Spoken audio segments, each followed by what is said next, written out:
actually getting the award. I got a JSPS scholarship to come here. She wanted me to come to OIST. What's your background?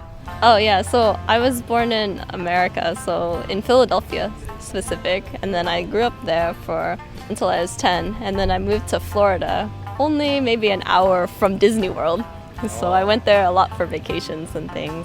And then after I graduated university there, I went to Seattle to do my PhD at University of Washington, and then that's where I was learning a lot about plastics and like polymers. Even when I was in Florida doing undergraduate, I was researching about polymers, and polymers are what makes up plastic, so it's like the beginnings of my research essentially. And then in Washington, in Seattle, I was studying how to make plastics essentially better in a more environmentally benign way. But then COVID happened, and so then the labs shut down. And so I couldn't go into the lab for a good amount of time. But then I also had a side project working on microplastics already. And so I started learning more and more about microplastics. And then my advisor at the time, she was also a professor at the University of Washington. Then she moved to OIST, and she wanted me to come to OIST to help establish the microplastic research in Okinawa. And also you're continuing your research in OIST. Yeah, just a lot of like continuing research that I've done. So like what I learned is that, so I'm a chemist, so I learned a lot about how to characterize microplastics. So that means like what types of microplastics are there, how much microplastic there is, where are they, and hopefully to find out more about that. What's your background? My background as a researcher, as a human being. Oh, Philosopher. I'm from Ireland. I grew up in the west of Ireland, left home when I was 17 or 18, travelled around the world a little bit, came back to Ireland, eventually started studying philosophy, did a master's PhD, came to Okinawa. Some of the work I was working on, as somebody who was quite inspiring in that work, I met him at a conference, and he was talking to me about this incredible place, not just Okinawa but OIST, and that he hadn't got a job at this point, but he was hoping to get a job. And then later it turned out he reviewed some of my papers, and when I was finishing my PhD I just emailed him saying, look, I'm finished my PhD, what's the story? He said you should apply. But actually I'd heard about Okinawa for many years before that, because I presume because I have a kind of interest in health and well-being, and I must have came across it in terms of the blue zones and the longevity and that kind of thing. I mean, I'm a scientist and philosopher, so I don't necessarily believe in those things, but it was a kind of interesting coincidence. One day, it was during the lockdown, me and my friend, who we had tried to set up some businesses before, were thinking what would be an ideal business under the context of the lockdown. And we were going over and back with ideas, and we had ideas about fermenting food and different types of food shops. And we came up with an idea for a fermented turmeric tea. This would be awesome. And then we searched fermented turmeric tea online and found that it was local to Okinawa. I was like, it must be a sign. So yeah, I was pretty stoked about it, actually getting the award. And I got a JSPS scholarship to come here. That was a few months later. What is this? Oh, so these are coral samples. From some collaborators gave me some coral that they wanted to look at microplastics in. So what they're concerned about is like how are microplastics affecting the coral? Like when microplastics or like just plastics are made, they're made of different types of chemicals to make all the different properties that we have, right? But sometimes when they break down, those chemicals, like when they're inside organisms, like coral, for example, they can have like a lot of problems. We don't know what all the types of problems there are because we need to know what types of plastic gets in the coral. So depending on the types of microplastic, the damage that they have is different. Yeah. So you're also researching some damage or necessarily looking at the damage. So I mostly concentrate on the being able to identify what types there are. There's a lot of other people though that like, try and look at the damage, but a lot of times like the most difficult part is being able to characterize it, because like a lot of times like when you think of microplastics, the definition of it is like anything less than 5 millimeters in size. So that's about this big or something, right? But when it goes into organisms, they get even smaller and smaller, and so small that you can't even see them sometimes. Right. And so that characterization is really difficult.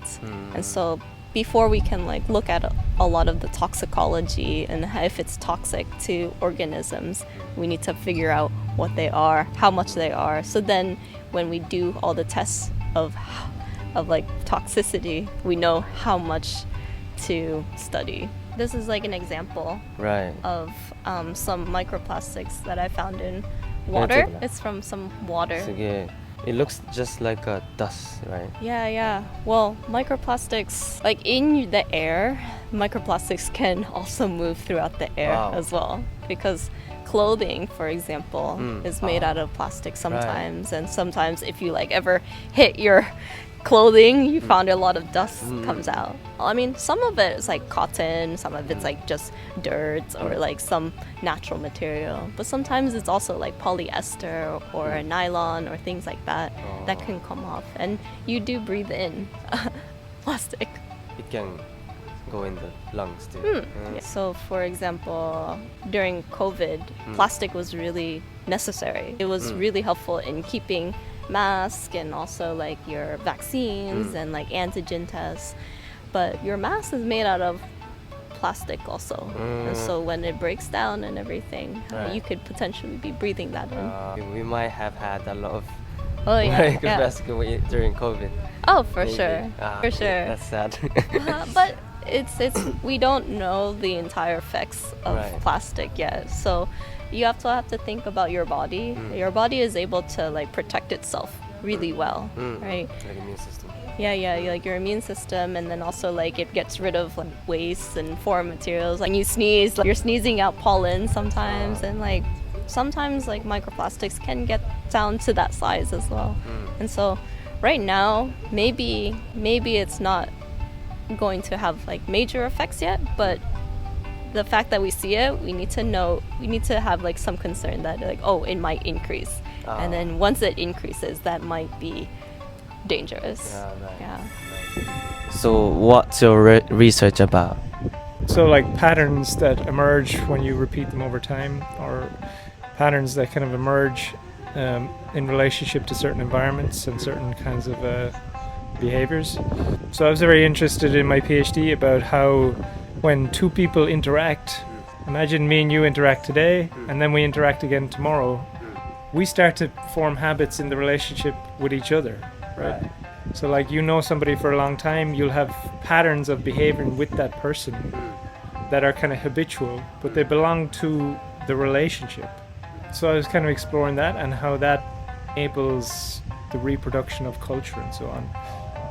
And now I'm interested in how can you take this notion of habit and understand that habits are shaped by environments, and then use environments and changes in environments to shape habits.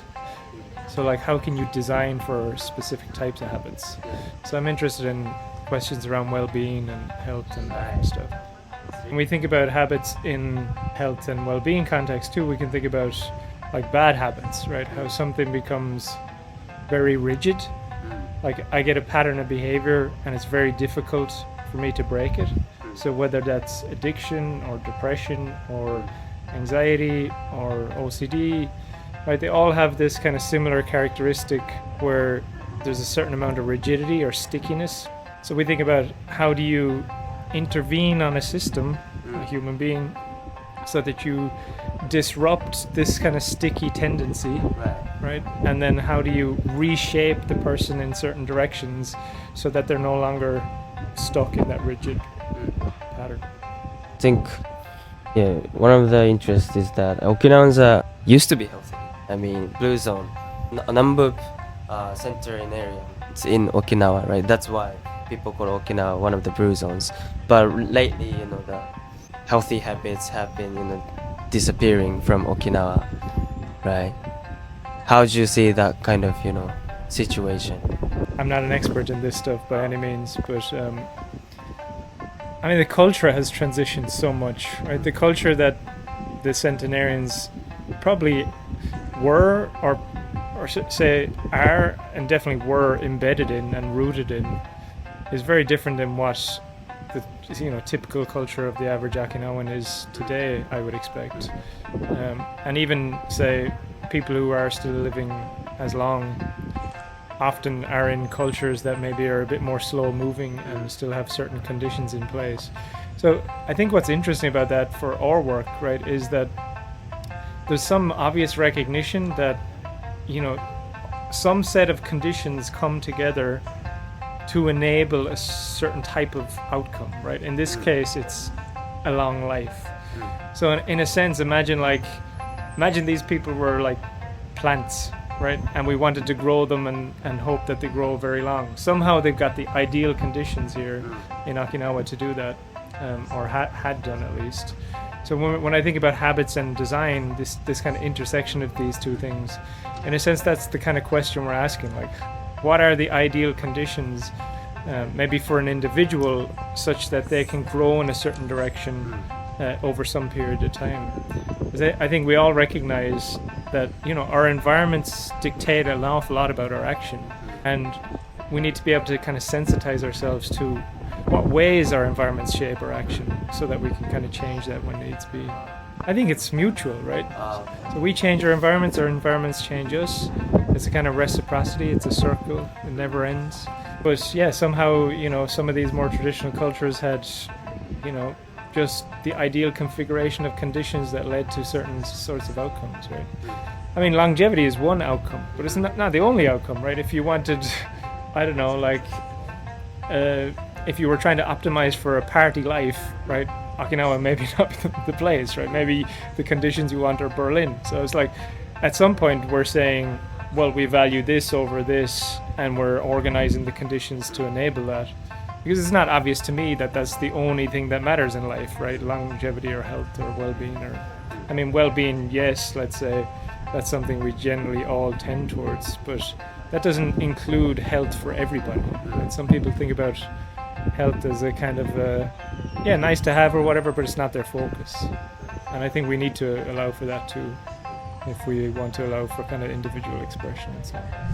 How do you think your research can contribute to the Okinawan or worldwide society? The intention of having it using in an educational institution. 琉球の文化面白いですか? Do you think tourists are going to come here if the ocean dies?